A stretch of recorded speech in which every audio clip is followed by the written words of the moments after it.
중간계가 이번 주에 개봉을 해서 관객 여러분과 주말에 무대 인사 등등으로 만나시겠지만 오늘 우선 집이 보신 여러분께 인사 한 말씀씩 먼저 부탁드리겠습니다. 배우분들의 역할 소개도 같이 해주시면 좋을 것 같습니다. 안녕하세요. 중간계 각본과 감독을 맡은 강희서입니다. 반갑습니다. 네, 안녕하세요. 중간계에서 민영 역을 맡은 윤정입니다. 반갑습니다. 안녕하세요. 중간계에서 설아역 맡은 방유린입니다. 반갑습니다. 네, 중간계에서 석태 역할 맡은 이명준입니다. 반갑습니다. 네, 공지드린 대로 오픈 카카오 채팅방으로 다 입장하셨죠? 제가 카카오 채팅방 같이 보면서 질문 취합해 나가도록 하겠습니다. 우선 배우분들께 공통 질문으로 가볍게 하나 드리고 시작하려고 하는데요. 알려진 대로 중간계가 국내 최초로 AI 기술을 활용한 장편 영화로 개봉을 해서 관객 여러분과 만나고 있습니다. 모든 시도의 처음이라는 건 굉장히 떨리고 기대되는 일이기도 한데 배우분들 세 분은 각자가 이 AI 기술을 활용한 최초의 장편 영화라는 점에서 어떤 점들 기대하셨는지도 궁금하고 또 보고 나서는 기대가 어느 정도 충족되든지 이런 점은 조금 관객으로서도 새롭구나라고 인지하셨는지 한 분씩 여쭤보겠습니다. 김가훈 배우님부터 답변해 주실까요? 저 역시 여기 관객분들도 마찬가지시겠지만 새로운 시도이고 AI로 만드는 영상 또 영화가 어떻게 나올 것인가가 굉장히 궁금했어요. 그리고 감독님이 그 작품을 하신다고 해서 더 궁금하기도 했었고 시나리오를 봤을 때부터 어떻게 이게 AI로 구현이 될 건가 똑같은 고민인 것 같아요. 지금 출발선이 다 똑같기 때문에 그런 고민이었고 촬영을 하면서 느낀 거는 우리가 그 전에 해왔던 크로마키를 대고 했던 CG 작업보다 훨씬 더 효율적이구나. 그리고 앞으로 아주 단시간 내에 바뀌지는 않겠지만 서서히 AI 기술이 영화 산업에서 전반적으로 많이 쓰이겠구나. 그냥 그렇게 느낄 수밖에 없었습니다. 저는 이제 하기 전에 처음에 시나리오를 읽었을 때 중간계라는 그게 되게 신기했었던 것 같아요. 그리고 또 시나리오 자체의 캐릭터들도 다 너무 재미있었고 또 그런 세계관 자체가 굉장히 크다는 생각이 들어서 이거를 AI로 하면은 훨씬 더 많은 것을 표현할 수 있겠다라는 기대가 굉장히 컸었고 또 첫 도전이란 것에 자부심도 느꼈고 또 저도 굉장히 궁금증을 가지고 참여를 했던 것 같고 또 촬영을 하면서는 정말 많은 소통이 필요했었거든요. 감독님과 촬영 전부터 정확한 콘티랑 또 감독님께서 크리처들이 어떻게 나올 것이고 어디서 어떤 방향으로 어떤 크기에 어떤 모양의 것들이 나올 것인지를 정말 자세히 설명을 해주셔서 그런 설명들을 바탕으로 또 선배님, 스태프분들 그리고 감독님 이렇게 모두가 굉장한 큰 소통을 하면서 촬영을 했던 것 같아요. 그래서 하면서도 굉장히 의미 있고 좋았던 것 같습니다. 지금 효린씨 AI 아니에요. 말할 때 너무 잘해가지고 지금 AI인 줄 알았어요. 근데 진짜 방효린입니다. 헷갈리시면 안 돼요. 네, 저도 마찬가지로 뭐 다른 분들은 어떨지 모르겠지만 저는 AI에 대한 어떤 기본적인 뭐 지식이라든가 뭐 이런 AI를 활용을 하면 어떻게 나올까라는 이런 고민조차 할 수 없을 정도로 제 지식이 없었기 때문에 일단은 그거에 대해서는 너무 많은 것을 처음에 시작할 때는 궁금해한다거나 하진 않았는데 촬영장에 가서부터가 이렇게만 찍어도 되나라는 이런 궁금증이 계속 생겼었고 대본의 양에 비해 촬영 일수가 많이 적었거든요. 그래서 이 기간 안에 이 분량을 다 찍을 수 있나? 라는 이제 우려를 했었는데 그리고 저희는 보시면 아시겠지만 이제 거의 밤 촬영을 거의 하게 됐었고 밤이 짧았던 여름에 촬영했기 때문에 정말 현재 촬영 시간이 짧았거든요. 그래서 이걸 다 찍을 수 있을까? 라고 생각을 했는데 하다 보니까 이 결과물을 보니까 이제 AI를 활용하지 않았으면 절대 불가능할 그런 작품이었구나라는 걸 새삼 더 느끼게 됐습니다. 그러면 형준 배우님께 추가 질문 드려보고 싶은 게, 이 정도 각본의 분량으로 2회차가 가능한가라는 공통적인 생각을 배우분들이 전부 떠올리셨다고 언론시사회 간담회에서도 얘기하셨던 기억이 나는데, 대본을 보시고 이건 한 이 정도 회차를 찍어야 하지 않을까라고 예상하셨던 회차와 실제 회차가 어느 정도 차이가 있나요? 일단 뭐 예로 들자면 저희가 이제 차 폭파하는 씬이 있잖아요. 운전하다가 차 사고 나가지고 그 장면을 찍는데 이제 주유소가 12시부터 밤 12시부터 이제 주유소 앞에 그 길거리를 사용을 할 수 있게 됐었던 걸로 기억해요. 근데 아마 해가 뜨는 시간이 한 4시 반이면 해가 뜨는 그 여름이었거든요. 그래서 그것만 봐도 한 4시간 반이면 촬영이 끝나야 되는 시인데 2시간 됐는데도 촬영을 안 하시고 그냥 뭐 리허설 비슷하게 하고 차 세워놓고 해서 이거 언제 찍으려고 그러지? 뭐 이렇게 했는데 그 촬영을 정말 저희가 컷으로 따지면 뭐 지금 기억은 잘 안 나지만 저희는 한 1시간을 촬영을 안 한 것 같아요. 안 하고 그 촬영이 다 마무리가 됐다고 그래서 좀 놀랬죠. 예, 그런 촬영들이 진행되면서 되게 많았던 걸로 기억해요. 예.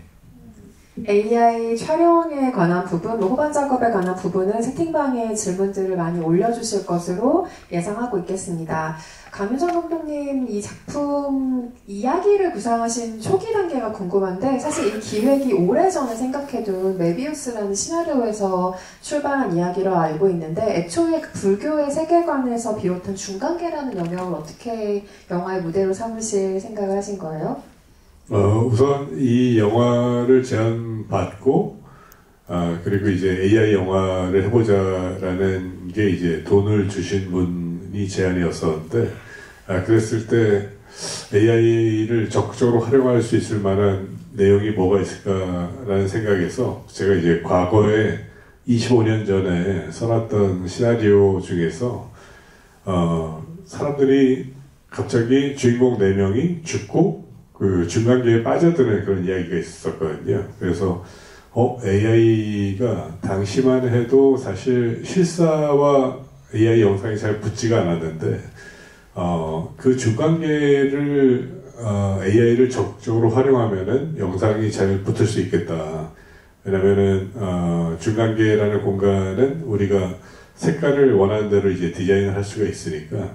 그래서 그 시나리오가 적합하겠다 싶어서 그 내용을 이제 제가 다시 끄집어내서 다시 썼습니다. 이 중간계에 맞게 AI를 아주 전폭적으로 활용해서 아주 스케일 큰 뭔가를 보여주고 싶었어요. 그래서 그랬을 때 AI라는 거가 효과가 훨씬 더 배가 될 거라는 생각이 들어가지고 그렇게 이야기를 싹 다 고쳤습니다.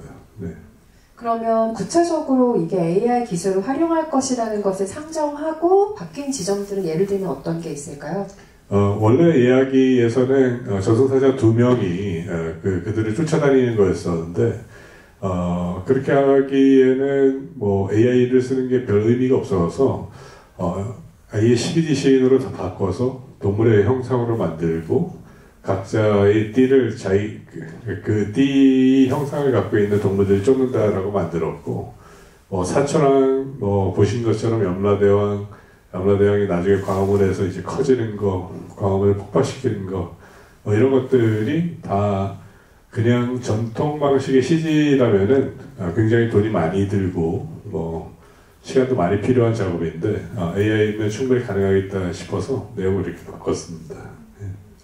한글 제목은 중간계라는 이름으로 소개가 되고 있지만 영어 제목은 Run to the West라는 제목이 붙어 있습니다. 그래서 이 이후에 이야기가 진행이 된다면 무언가 조금 더 서쪽에서 이야기가 진행이 되는 것인가 하는 궁금증도 있는데요. 영재에 대한 설명도 부탁드리면 좋을 것 같네요. 이 이야기는 아주 직관적이고 아주 단순한 이야기예요.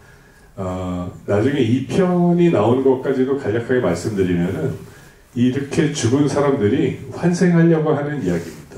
어떻게든 환생하겠다라고 하는 이야기인데 런투 더 웨스트는 이 편을 보시면 왜 제목이 런투 더 웨스트인지 알아요. 간략하게 여기 계신 분들한테만 팁을 드리면은 이들이 환생을 하려고 동쪽으로 먼저 가요. 동쪽으로 갔더니 자기 몸이 없는 거야. 그래서 다시 서쪽으로 가게 돼. 아주 단순한 내용의 영문 제목인데요. 동쪽으로 갔을 때 뭔가 착오가 있는 모양이군요. 그래서 다시 서쪽으로 방향을 트는 이야기를 또 기대해 볼 수가 있겠습니다.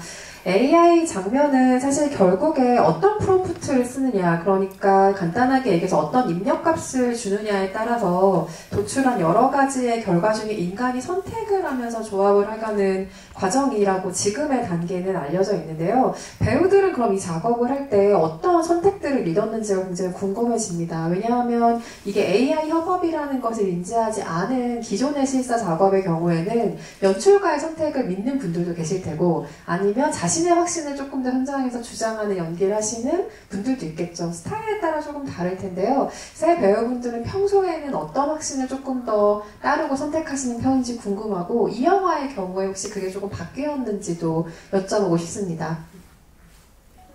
보통 영화를 찍으면은 대충 시나리오를 보고 이게 콘티라는 게 있거든요. 그래서 콘티를 보고서 머릿속에 대강의 장면들을 상상을 해요.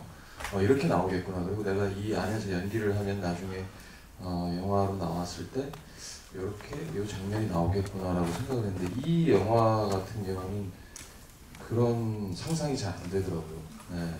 그런 경우 처음이었어요. 그냥 전적으로 감독님이 이 장면을 촬영할 때 배우분들을 다 모아놓고 같이 브리핑을 해주시고 거기에 대해 설명을 하고 그냥 정말 믿고 가는 것 그리고 뭐 시선을 크리처를 쳐다볼 때 시선이라든지 이런 것도 다 같이 약속을 해야 되기 때문에 그 전에 그냥 실사 영화를 찍을 때와는 굉장히 색다른 경험이었습니다. 아까 효린 씨가 얘기했던 것처럼 많은 이야기를 나눴다는 게 그런 부분이었던 것 같아요.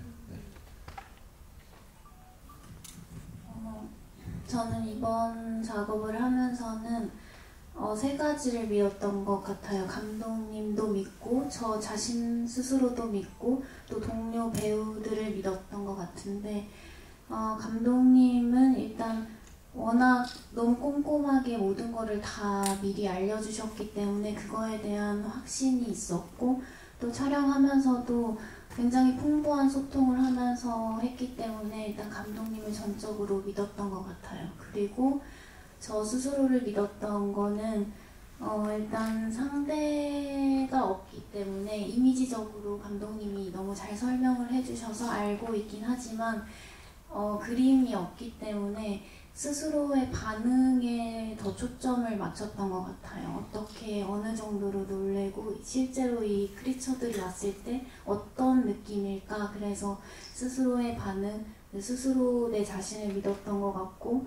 또 같이 하는 선배님들을 믿었던 것은 이제 워낙 같이 하는 것이 너무나 중요했기 때문에 선배님들에게 많이 의지를 하면서 같이 쉬는 시간에도 계속해서 이야기를 나누고 또 하면서도 시선이나 또 반응들을 서로 공유를 하기도 하고 하면서 엄청 끈끈하게 소통이 많았던 현장이었던 것 같아요.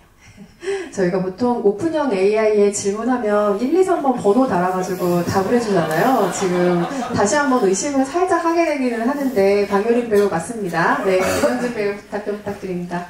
네. 저는 뭐 아시는 분은 아시겠지만 그 강윤성 감독님 작품을 저는 다 참여를 했거든요. 그래서 일단 뭐 감독님이 하시는 작품에 대해서 전 제 할 일만 하면 된다라고 생각을 했고 시키는 대로 하면은 된다라고 생각을 해서 어떤 의문점이나 이런 건 없었는데 생각보다 촬영이 제가 마지막 촬영인지 모르고 마지막 촬영을 했어요. 벌써 나 끝났다고? 정도로 내가 진짜 다 찍은 건가? 네, 이렇게 생각할 정도로 그러면 내가 안 한 부분들은 이게 AI로 구현되는 건가? 약간 이런 그때 돼서야 좀 인식할 수 있을 정도로 좀 빠르게 이 촬영 현장도 이렇게 돌아갔었고 짧았었고 했던 그런 기억이 나고 뭐 어떻게 보면 모르는 게 약일 수도 있다 정도로 예, 제가 알 수 있는 범위가 아니어서 한 번도 경험을 해본 적이 없었기 때문에 예, 저희 배우들끼리도 그냥 사실은 이 결과물에 대한 어떤 이게 어떻게 나올까 서로 이렇게 서로 상상 정도는 해왔지만 이 결과물을 어떻게 보면 저희도 처음 본 거잖아요. 그래서 뭐 그렇게 설레이는 마음으로 작업했던 것 같습니다. 각 캐릭터에 대한 이야기로 조금씩 한번 들어가 볼까요? 김가호 배우 같은 경우는 여기서 형사를 연기하시잖아요. 무언가 이 사람에게도 다른 꿈꾸미나 어떤 속셈이 있는 것이 아닐까 조금은 궁금해지는 여지를 남기는 캐릭터로 보았는데요. 사실 형사 캐릭터로 정말 많이 연기하셨어요. 지금 얼핏 떠오르는 작품만 해도 영화에서는 뭐 새해 전야, 사이코메트리 같은 작품도 떠오르고 드라마는 시종누아르의 뭐 99억의 여자, 서클 같은 작품도 많이 생각나는데 연출가들이 그렇게 형사의 이미지로 자꾸 김가호 배우에게 이미지를 주는 이유는 무엇일까? 스스로는 어떻게 생각하시는지도 궁금하고 형사 캐릭터의 매력이 뭘까요? 뭐 현장성도 있고 활동성도 있고 배우 입장에서는 여러 가지가 있을 텐데요. 제가 착하게 생겼나 봐요. 정직하게. 네. 죄를 짓기보다는 죄 짓는 사람을 잡는. 네. 근데 뭐 나쁜 놈도 많이 했으니까요. 그 남자 배우가 형사를 하는 거는 그냥 숙명인 것 같아요. 가장 많이 접할 수밖에 없는 캐릭터고 그거에 대해서 뭐 이렇게 심각하게 생각해 본 적은 없습니다. 왜 나한테 형사를 줬지? 그냥 형사물이 많으니까 그런가 보다라고 생각을 했고 그리고 또 뭐였죠? 매력이요? 매력이라기보다는 잘해야 본전이구나. 네, 잘해야 본전이구나. 왜냐하면 너무나 많은 형사 캐릭터들이 우리나라뿐만 아니라 해외에서도 너무나 멋있고 또 다양하고 매력적이고 개성 있는 형사 캐릭터들이 많았기 때문에 거기서 다른 변주를 한다는 게 사실은 이제는 쉽지가 않아요. 쉽지가 않고 그 안에서 뭐 인간미라든지 아니면은 그 아주 소소한 성격을 드러내는 싸움인 것 같거든요. 그래서 이 작품을 하면서 그냥 조금 아쉬운 건 시간이 짧기 때문에 저의 서사라든지 얘의 성격을 좀 더 보여주지 못한 거. 하지만 그냥 이거는 뭐 나중에 이 편이 나오면은 이제 요한 씨와 했던 그 둘 간의 관계성에서 나오는 재미가 생기겠죠. 그래서 그런 부분들이 있었던 것 같습니다. 이번에는 조금 더 보여줄 수 있었지만 미완으로 끝난 아쉬움이에요. 저한테. 네. 일단은 등장을 하고 도망을 다들 가야 되는 상황이기 때문에 일단 어떤 서사를 가졌는지는 다음 편에서 조금 더 그렇죠. 형사가 도망가는 일은 거의 없죠. 보통 쫓아가죠. 그렇죠. 네. 얘는 다 같이 도망가니까 뭐 할 수 있는 게 별로 없었습니다. 박효린 배우가 연기한 설아 같은 경우는 저는 이 인물의 굉장히 중요한 소품이 선글라스라고 생각을 했어요. 왜냐하면 여기서도 사람들이 이야기를 하잖아요. 무언가 우리는 볼 수 없지만 바람의 계곡이라는 작품을 찍은 것 같아요. 그래서 그 영화로 엄청난 스타가 됐는데 마약 사건이 이 배우에게 좀 있었던 것 같고 그래서 항상 어딜 가나 선글라스를 좀 쓸 수밖에 없는 얼굴을 좀 감출 수밖에 없는 상황이 이 캐릭터의 사연에 있는데 중간계에서는 자신있게 그걸 벗어던지고 막 도망을 다니는 장면이 등장을 하죠. 무언가 그 중간계와 실제 세계에 있을 때 이 캐릭터의 차이가 계속해서 배우에게 많은 생각을 하게 했을 것 같다는 생각도 드는데 실제로 어떤 점을 염두하셨는지도 궁금하고요.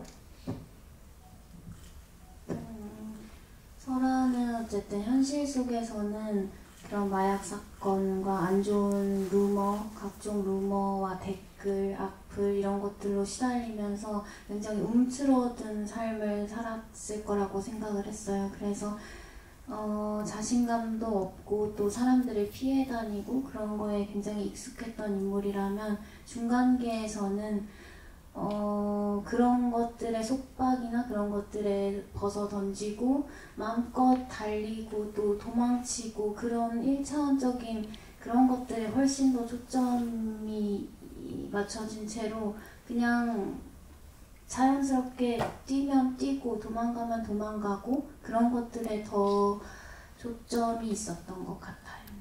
조금 더 본능적인 연기를 하는 즐거움 같은 것도 현장에서 배우들에게 있지 않았을까 하는 생각도 해보고요. 이명준 씨가 연기한 캐릭터는 지하철에서 홀로 남아 외로운 싸움을 이어가죠. 모두가 탈출하는 사이에. 근데 언론 시사회에서 간담회 때 그런 얘기를 해주셨어요. 2편의 각본을 내가 이미 봤다. 그래서 석태 활약상이 2편에서 커지는 걸 확인을 했다라는 이야기를 주시기도 했는데 힌트를 살짝 주신다면 어떤 이야기인지 궁금하기도 하고 석태가 또 CP라는 직업적인 특징이 있잖아요. 그게 혹시 발휘되는 면도 있을까요?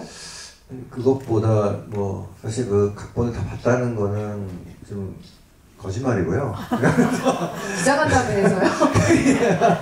그거 이제 그 감독님께서 이야기를 좀 해주셨어요. 그래서 왜 항상 뭐 언제부턴가 그 작품을 하게 되면 제가 죽는 거를 좀 많이 하다 보니까 이번에 죽어요? 아니면 안 죽어요? 이거에 대한 궁금증이 또 요즘에 또 이 잘 되는 작품들은 또 시리즈로 또 이어지기도 하고 하다 보니까 본능적으로 제가 감독님한테 여쭤봤는데 처음에는 제가 죽는 역할로 알고 있었는데 감독님께서 안 죽는다고 말씀하시더라고요. 네, 안 죽고 다시 살아난다. 그래서 그 말이 저를 정말 춤추게 했고 뭔가 기대를 갖게 했고 그런 의미에서 그때 말씀드린 거고. 근데 이 영화에서는 죽어도 등장을 하니까 사실 그 메리트가 있죠. 죽는 게 오히려 나을 수도 있어요. 맞습니다. 저희가 본 것까지의 분량에 의하면 석태는 이 실제 세계에서 뭔가 좀 해결해야 될 일이 있을 것 같은 상황이죠. 저는 그냥 제가 상상하기에 제가 작가는 아니지만 그냥 뭔가 그 재범이 숨겨놓은 그 돈의 위치를 어떻게 뭐 알고 정말 혼자 그런 그 돈을 어떻게 보면은 거기 있는 사람 보여진 사람 중에서 제가 그걸 제일 갖고 싶은 사람이라고 저는 생각을 했어요. 정말 뭐 PD로서 회사에서 인정을 한 번도 못 받고 계속 연차만 쌓여가면서 그냥 뭐 호봉은 늘어나고 있지만 뭔가 회사에서 후배들한테 인정 못 받고 약간 이런 인물들 있잖아요. 그런 인물이었는데 장원의 소개로 우연히 재범을 알게 되고 그쪽에서 이제 투자를 받을 수 있다라는 생각에 그런 깜냥도 안 되는데 이제 그런 부푼 꿈을 죽기 전에 한번 갖고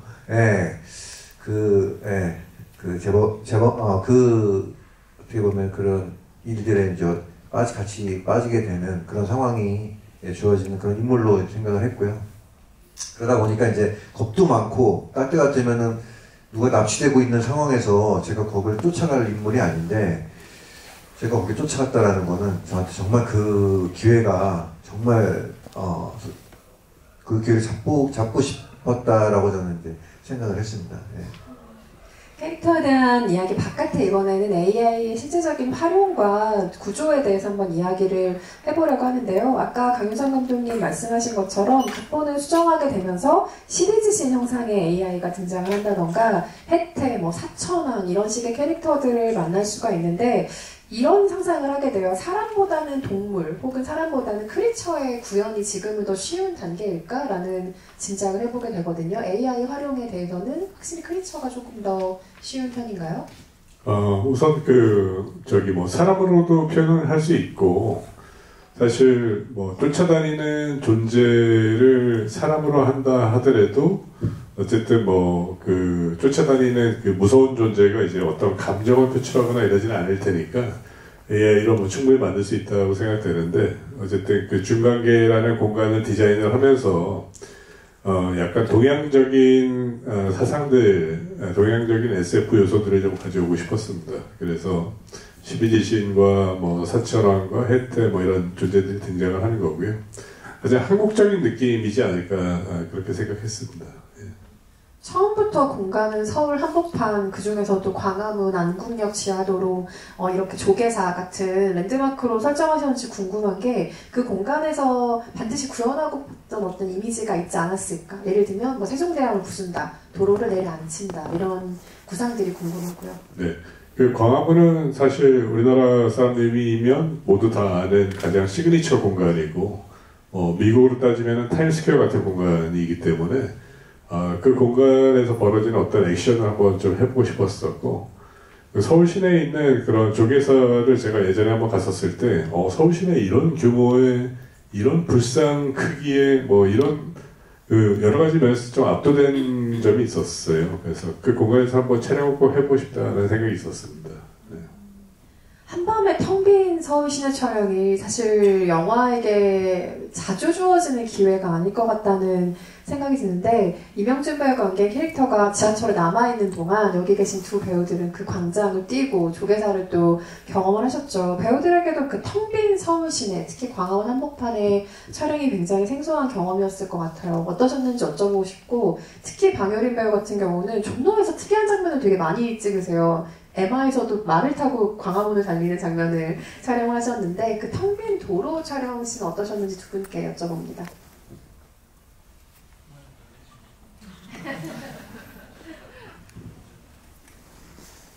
네, 말씀대로 굉장히 특별한 경험이었고, 밤 촬영이 전부 다 밤 촬영이었다 보니까 해가 지면 모여서 해가 뜨면은 헤어지곤 했었는데, 그런 사람이 없는 지하철 그리고 텅 빈 도로를 달리니까 좀 짜릿한 기분도 들었던 것 같고, 말씀대로 에마에서도 광화문대로를 달리는 그런 신기한 경험을 했었는데, 이번에도 또 할 수 있어서 더 또 특별하고 좋았던 것 같아요.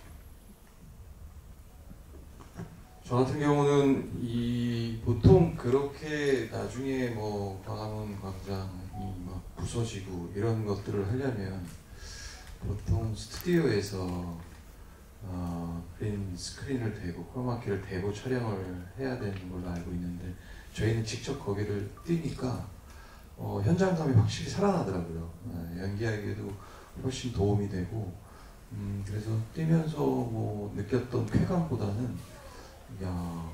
나중에 이게 어떻게 나올지에 대한 기대감이 좀 더 컸었던 것 같습니다.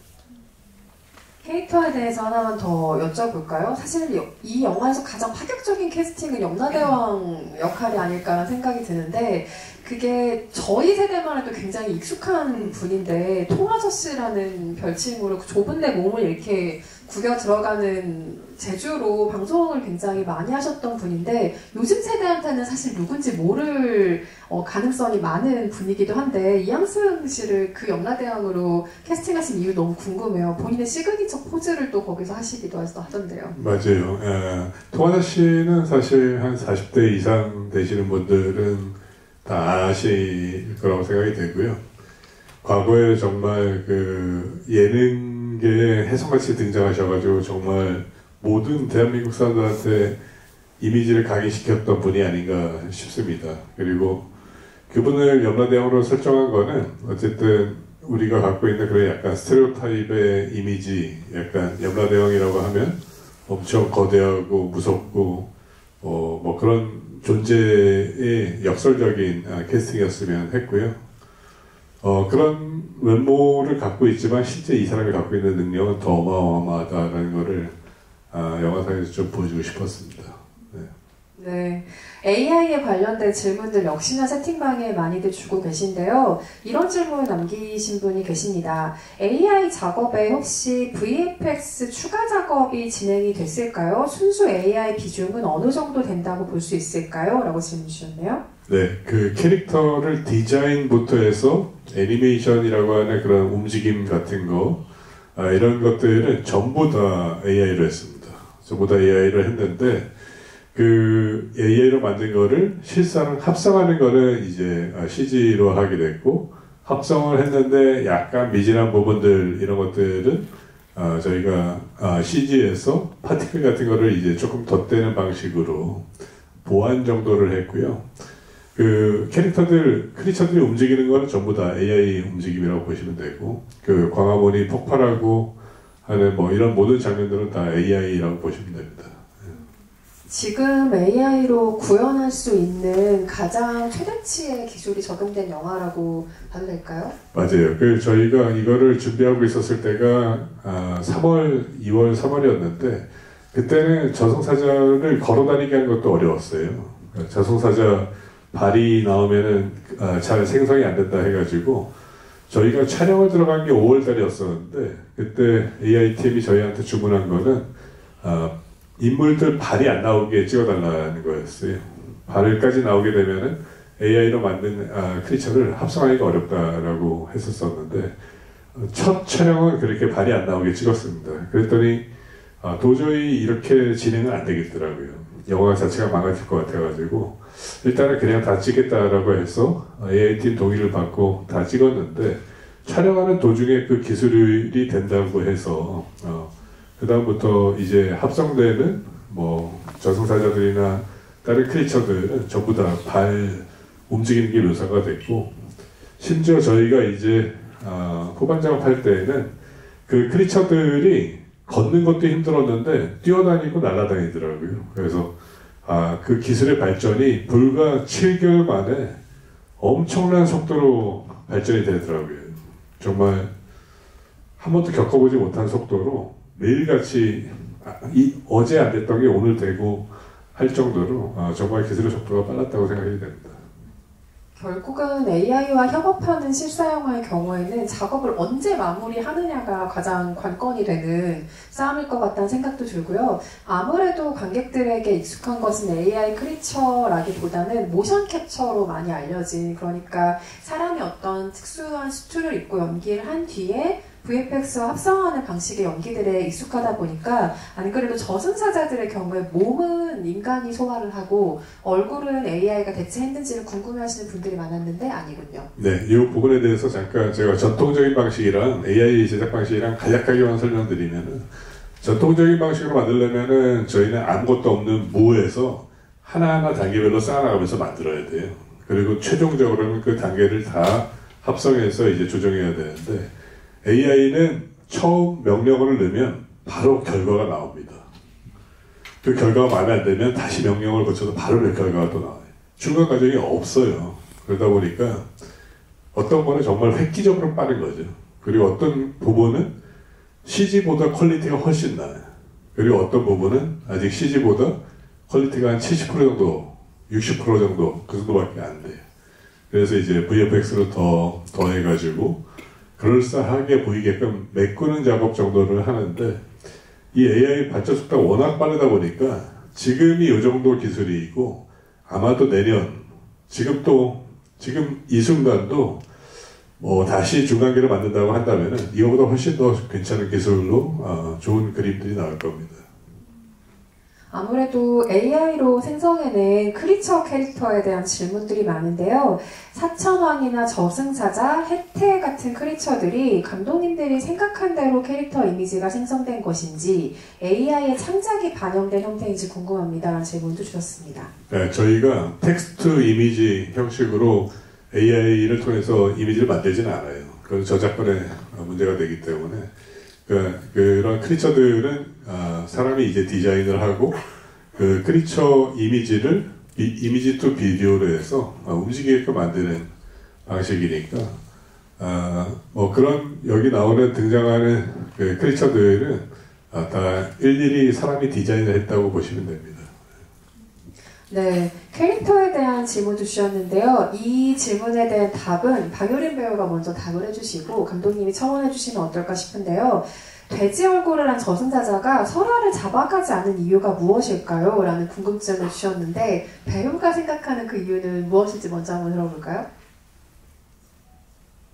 전 답을 알고 있기 때문에 감독님께 넘길까요? 사실 여기서 등장하는 저승사자들과 염라대왕을 막는 존재로 나오는 사천왕과 그리고 해태는 그 모든 원인이 사실은 설화 때문이에요. 설화의 아버지가 2부에서 파괴생으로 나옵니다. 이분이 거의 부처와 가까운 존재로 나와요. 그래서 설화의 설화의 등 뒤에는 천수관음상 운신이 있어요. 그래서 2부에서는 천수관음상이 나와서 이들을 도와줍니다. 저승사자들한테 뭐 그런 식의 전개들이 있기 때문에 돼지가 안 잡아가는 건데 거기에는 이제 어쨌든 그런 비밀들이 숨어 있습니다. 비밀이라고 하기 너무 큰 걸 지금 저희가 다 들어버린 것 같은 느낌이어서 네, 스포일러를 저희끼리만 알고 있는 것으로 네, 하겠습니다.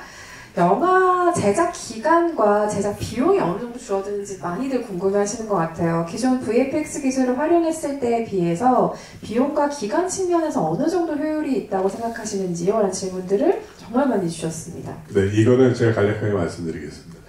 저희가 이 프리프로덕션이라고 시작한 날이 3월이었어요. 그리고 개봉한 날이 10월이었습니다. 시작부터 개봉까지 딱 7개월 걸렸어요.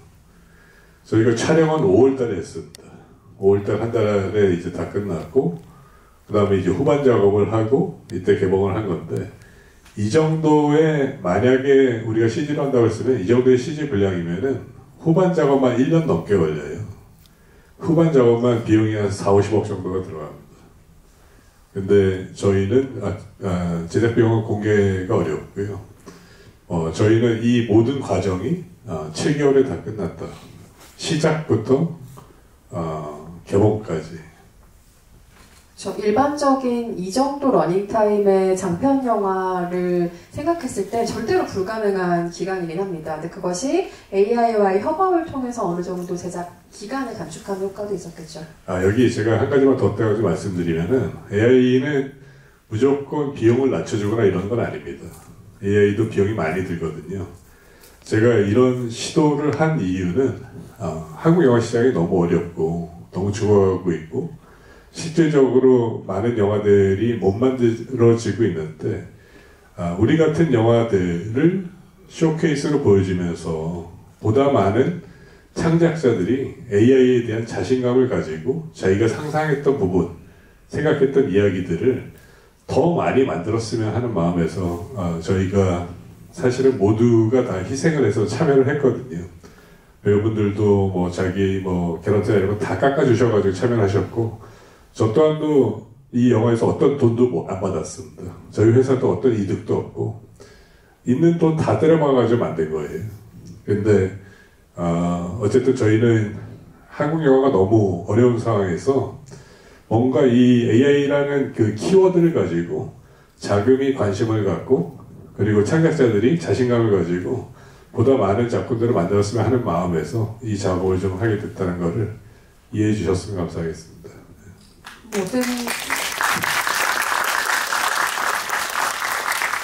모든 처음 시도되는 것들의 경우에는 말하자면 좋은 샘플이 하나가 나와 있어야 그 이후에 그것에 대한 보완도 있고 조금 나은 업그레이드도 있고 하니까요.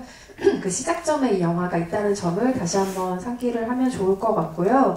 AI 영화 작업을, AI와 정확하게는 협업을 한 영화 작업을 처음으로 시도한 감독님이나 배우분들의 용기를 굉장히 높이 평가한다는 이야기들도 많이 올라오고 있고요. 특히 배우들의 경우에 AI 작업에 대한 거부감도 있을 수 있고 배우의 역할을 대체할 수 있지 않을까 하는 막연한 두려움도 있었을 것 같다라는 의견들도 많이 주고 계세요. 많이들 배우분들께 궁금해하실 만한 부분인 것 같은데 실제로 그 두려움은 없으셨는지 혹은 AI와 협업한 영화를 마치고 나서는 그 생각에 또 어떤 변화가 있으신지 세 분께 답변 한번 들어보겠습니다. 두려움이 없다면 거짓말이었고요. 저도 AI 기사를 통해서 아니면 해외에서 여러 가지 사례들을 통해서 접해왔을 때 야, 이러다 우리 직업이 없어지는 거 아니야? 라는 진짜 공포감은 있었어요. 너무나 아까 감독님이 말씀하셨던 것처럼 발전 속도가 빠르기 때문에 지금은 조금 어색할지라도 이 AI가 점점 학습을 하다 보면은 좀 더 정교한 표정이라든지 그리고 요즘 보면 가짜 뉴스도 나오고 너무나 정확히 안 보면은 세세하게 안 보면 속을 수 있을 정도의 퀄리티가 되니까 언젠가는 나를 대체할 수 있는 이 직업을 대체할 수 있는 기술이 나오지 않을까. 그래서 그 궁금함 때문에 더 참여를 한 것 같아요. 저는 그러면서 느낀 거는 그래도 인간이 또 배우가 낼 수 있는 그 섬세한 감정은 되지 않을 것 같다라는 결론을 내렸습니다. 네. 그게 저희 세대를 지나서 한참 지나서는 어떻게 될지 모르겠지만 다행히게도 제가 살아있는 동안에는 안 될 것 같은 좀 안도감을 얻은 시간이었다고 할까요? 네. 두려움이 진짜 두려움인지 아닌지를 이번 기회를 통해서 테스트를 또 해보신 것 같고요. 그 전에는 사실 생각을 많이 안 해봤는데, 뭐 뉴스나 뭐 인터넷에서도 그 직업을 미래에 AI가 대체할 수 있는 이제 직업군에 대해서 막 나열이 되고 이럴 때 정말 남일이라고 생각을 했었고, 근데 어느 날 AI로 글을 쓰고 음악을 만들고 이런 저희 예술 분야 쪽에 AI를 막 활용하는 것들을 예가 막 올라오면서 이게 어떻게 되는 거지? 하다가 이번에 영화를 딱 찍으면서 느끼는 게 매일매일 달라요. 매일매일 생각을 하다 보면 이런 생각이 또 어제는 들더라고요. 아, 이게 요즘에 뭐 우리가 길게 하는 뭐 2시간짜리 영화도 사람들이 요즘 젊은 친구들은 잘 못 보고 다 쇼츠로 보거나 쇼폼으로 보거나 할 때 거의 뭐 이야기 위주로 보고 그 배우, 그거에 나오는 출연하는 연기자의 어떤 고민들이나 이런 거를 읽으려고는 하진 않잖아요. 왜 그렇게 막 세대가 바뀌어가면서 흐름이 바뀌어가면서 그러면 점점 그런 장르나 이런 게 선호가 되면 그런 배우들을 AI로 좀 대체하는 일들이 생기겠다라는 생각도 들면서 그러면은 AI로 대체할 수 없는 역할, 뭐 어떻게 보면 저희 집에 얼마 전에 이제 인테리어를 고민을 하는데, 아, 내가 정말 꼭 힘을 줘야 돼. 여기 나 주방에는 정말 힘을 줘서 돈을 들이고 싶고 나머지는 그냥 대충 이렇게 구색만 갖춰서 하고 싶어. 뭐 작품도 이렇게 나중에 캐스팅을 하지 않을까. 이 주연은 이거 대체 불가한 주연 누구를 꼭 써야 돼.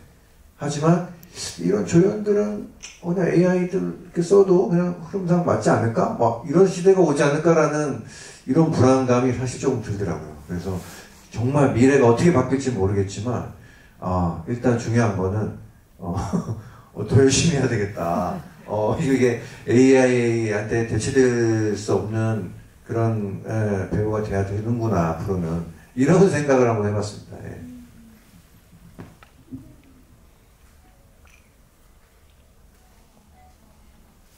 저는 이번에 하면서 저도 처음에는 조금 두려움도 있고 걱정도 있고 되게 궁금증이 일단 제일 컸던 것 같아요. 그래서 이 작업을 하면서는 하고 나서 제일 많이 든 생각은 대체할 수 없겠다라는 생각이 많이 들었던 것 같아요. 그 이유는 일단 굉장히 하면서 너무나 섬세한 작업이라는 생각이 많이 들었거든요. 스스로도 하면서 감정 같은 것들, 표현하는 것들이 정말 섬세한 것들이 많이 필요하구나라고 많이 느껴서인 것 같고, 또 훗날 굉장히 빠르게 AI가 발전이 되다 보니까 나중에는 뛰어넘을 수도 있겠다라는 생각도 들어요. 근데 저는 이번 작업을 통해서 가장 많이 느낀 게 과정의 소중함이었고 또 소통의 소중함이었던 것 같아요.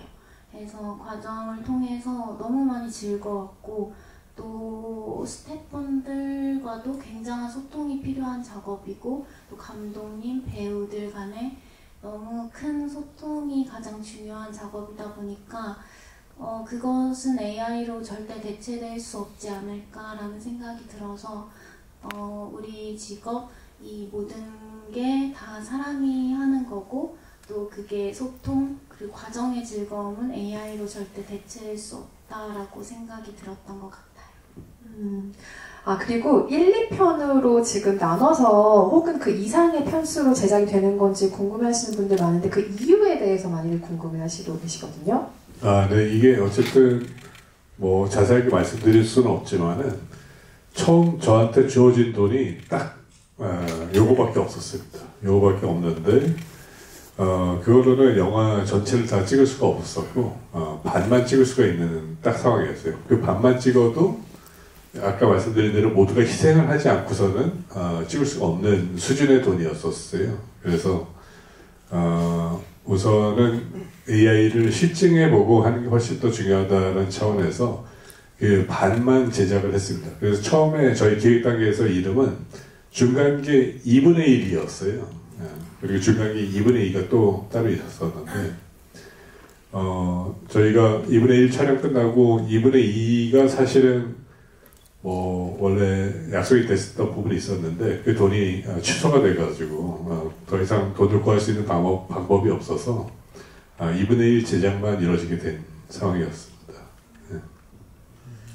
제가 아까 언론시사회 기자간담회 얘기를 했잖아요. 오늘 그 장소보다 더 많은 얘기가 오늘 나오고 있거든요. 여러분 정말 많은 얘기를 오늘 취합해 가시는 셈입니다. 음향에 대한 얘기를 마지막 질문을 한번 드려볼게요. 뭐 시리즈신의 발자국 소리 같은 걸 질문해 주신 분도 계신데 AI로 음향도 많이 만드는 지금 시기이기 때문에 이번 영화에 AI 소스를 활용한 음원이나 음향이 사용됐는지 궁금해하시는 분들도 많으십니다. 네, 저희 사철왕의 목소리나 이런 것들, 뭐 사람이 녹음하기도 하긴 했지만은 AI로 변조를 좀 했습니다. 그래서 변조한 부분들이 있고, 그리고 뭐 아주 미세하게 이렇게 AI 작용한 부분들이 있지만은 대부분은 다 전통적인 방식으로 이루어졌고, 음악 감독님이 AI 쓰시는 거 싫어하셔가지고, 음악은 다 이제 직접 작곡이 됐고요. 그리고 저희가 이제 한국 최초의 AI 영화라는 거를 표방하기 때문에 여러 면에서 AI 기술을 좀 써보려고 했는데 그런 주되게 사용되는 그런 캐릭터 AI 말고는 특별히 사실은 뭐 AI를 더 많이 쓰거나 이런 건 없습니다. 네, 중간계에 대한 궁금증이 오늘 이 자리를 통해서 조금 더 해소가 되셨기를, 그래서 영화를 더 즐겁게 즐기는 시간이 되셨기를 바라고요. 임영준 배우님부터 오늘 오신 관객 여러분께 큰 인사 한 말씀씩 부탁드리고 자리 마무리하겠습니다. 네, 오늘 일단 저희 중간계 우리 영화에 대해서 이렇게 많은 관심 가져주시고 또 여기 계신 분들은 또 다른 관객분들과는 또 더 많은 관심이 있으셔서 여기 계신 걸로 알고 있는데요. 너무 감사드리고요. 네, 오늘 또 저도 이 자리를 통해서 또 알아가고 또 AI에 대해서 또 한 번 더 생각하는 시간이 됐던 것 같습니다. 감사합니다.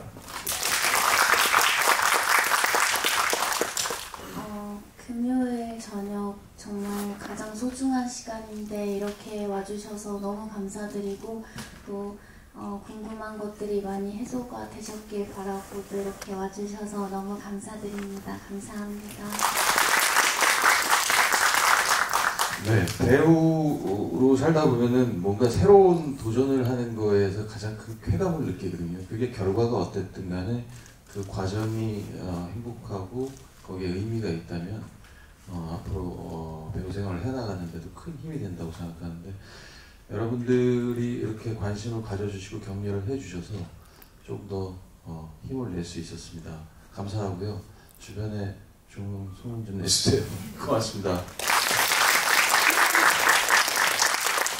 네, 중간계는 사실 뭐 몇백만, 몇천만 이렇게 될 영화도 아니고 그렇게 기획이 된 영화도 아닙니다. 그래서 저희는 처음부터 뭐 그렇게 높은 수치를 기대하지도 않았었고 저희 영화의 손익분기점은 대략 한 20만 명 정도인데 그래도 유의미한 수치가 나오려면 한 20만 명 정도는 넘겨야 되겠다라는 생각을 갖고 있었고 단순히 그 경제적인 이득보다 중간계가 잘 돼야지 사실 산업에 있는 자본들이 AI를 해서도 영화가 될 수 있다, 영화 손해보지 않을 수 있다라고 관심을 가지고 다른 영화들에도 이제 또 AI로 준비하고 있는 영화들이 굉장히 많거든요. 그 영화에도 산업에 돈이 들어올 수 있으니까 여러분들 그 한국 영화를 좀 도와주신다고 생각하고 많이 좀 응원해 주시면 감사하겠습니다. 네, 감사합니다. 모든 산업과 기술의 과도기가 항상 가장 어려운 것 같아요. 누구도 답을 정확하게 알 수 없기 때문에 많은 실험들이 이루어지고 또 다양한 이야기들을 담을 수 있는 결과물들이자 샘플이자 모델들이 많이 나와야 항상 더 좋은 방향으로 무엇이든 바뀌어갈 수 있다고 생각을 하는데요. 중간계가 그 좋은 마중물이 되기를 바라고 오늘 자리가 여러분들께도 유의미한 자리였기를 바랍니다. 감사합니다.